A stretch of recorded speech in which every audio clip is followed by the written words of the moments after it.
एक सीधे तर्क की बात है, सीधा तर्क है। बाबरी मस्जिद गिराई, फायदा किसको हुआ? गोधरा हुआ, फायदा किसको हुआ? अहमदाबाद किया, फायदा किसको हुआ?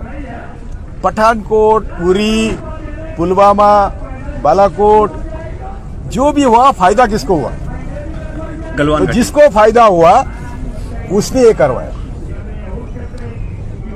तो पुलवामा का जो आरडीएक्स है, आपको मालूम है कि नहीं मालूम नहीं, उसका मैन्युफैक्चरिंग लेबल मिला वो नागपुर का है, वो नागपुर का है, यानी हमारे देश का आरडीएक्स है। 18 बॉम्ब स्फोट हुए, सभी संघीयों ने किए, उनके पदाधिकारियों ने किए, फायदा किसको हुआ? तो ये जो देश में अशांतता फैलाने का काम हो रहा है, तो हमें सोचना चाहिए उसके बाद फायदा किसको हुआ। तो ये उनकी, अभी भीमा कोरेगांव पे आता हूं मैं, जो मैंने आपसे पहले प्रेस कॉन्फ्रेंस में बात करी कि रोटी, कपड़ा, मकान, स्वास्थ्य और शिक्षा, इसी के इर्द गिर्द हमारी राजनीति होनी चाहिए, ना कि हिंदू मुसलमान, ना कि भारत पाकिस्तान, ना कि भारत कश्मीर, ना कि लव जिहाद, ना कि घर वापसी। ये जो सब फालतू बातें हैं, इस पे हम उलझा रहे हैं। इसीलिए रोटी, कपड़ा, मकान, स्वास्थ्य और शिक्षा के तरफ हमारा ध्यान नहीं जाता। तो इसके इर्द गिर्द हमारी राजनीति होनी चाहिए। इसके लिए हम 31 दिसंबर, हर 31 दिसंबर को मैं और जस्टिस सावंत, हम दोनों ही ऑर्गेनाइजर है, दूसरा कोई नहीं है। जस्टिस सावंत सुप्रीम कोर्ट के जज रहे, तो हम दोनों ने अरेंज किया था 17 दिसंबर, 31 दिसंबर 17 को, क्योंकि 18 को, 18 को भीमा कोरेगांव के शौर्य दिन था। वो शौर्य दिन क्या है कि हमारे यहाँ की जो सबसे नीचे जात है महार, उन्होंने पेशवा यानी ब्राह्मणों पर हमला करके हजारों ब्राह्मण काटे थे। तो इसके लिए ये शौर्य दिन माना जाता है। तो हमें वो ब्राह्मण या जाति धर्म के बाहर से बात करनी है। हम किसी जाति धर्म के खिलाफ नहीं, लेकिन हम सोच के खिलाफ है। मनुवादी जहरीली सोच के खिलाफ है, मनीवादी सोच के खिलाफ है। तो हमने जो देश भर के कार्यकर्ता आने वाले थे, 250-300 संगठन ने हमें कांटेक्ट किया था कि हम आ रहे हैं, तो आपका प्रबोधन हम चाहते हैं। हम और जस्टिस सावंत के प्रबोधन के लिए वो लोगों ने हमको विनती करी, हमने ऑर्गेनाइज किया। हजारों लोग थे।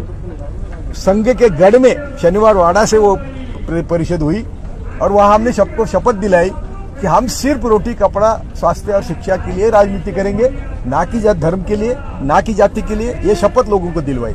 बस मनुवादी जाग उठे। उन्होंने 8 दिन सोचा, 8 दिन कुछ नहीं किया।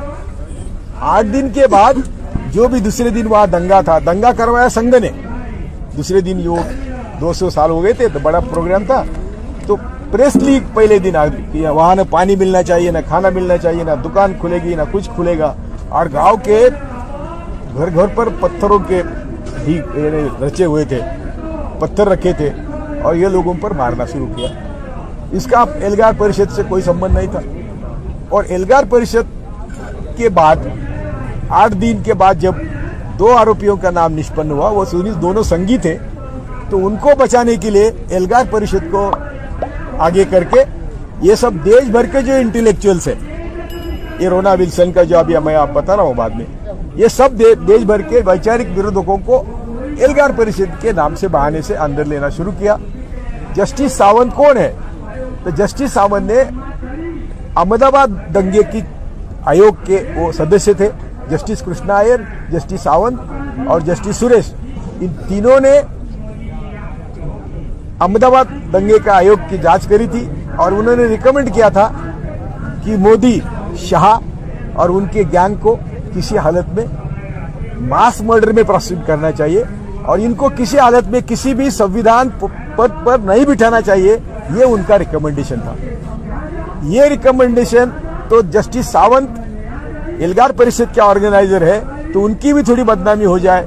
कोलशे पाटिल तो हमेशा मैं मोदी शाह को हमेशा खूनी कहता हूं, क्योंकि मेरे गुरु ने कहा, इसीलिए कहता हूं। तो वो भी, तो उनको ये रिवेंज लेना था। इसलिए ये सब लोगों को अभी क्या हुआ कि हम पहले दिन से बोल रहे हैं कि जिनको एल्गार परिषद के माध्यम से अरेस्ट किया वो 100% झूठ है, क्योंकि उनका हमारा संबंध ही नहीं। ना हम कभी उनको मिले हैं, ना उनके आइडेंटिफिकेशन परेड में भी हम उनको पहचानेंगे। तो फिर उन्होंने अरेस्ट किया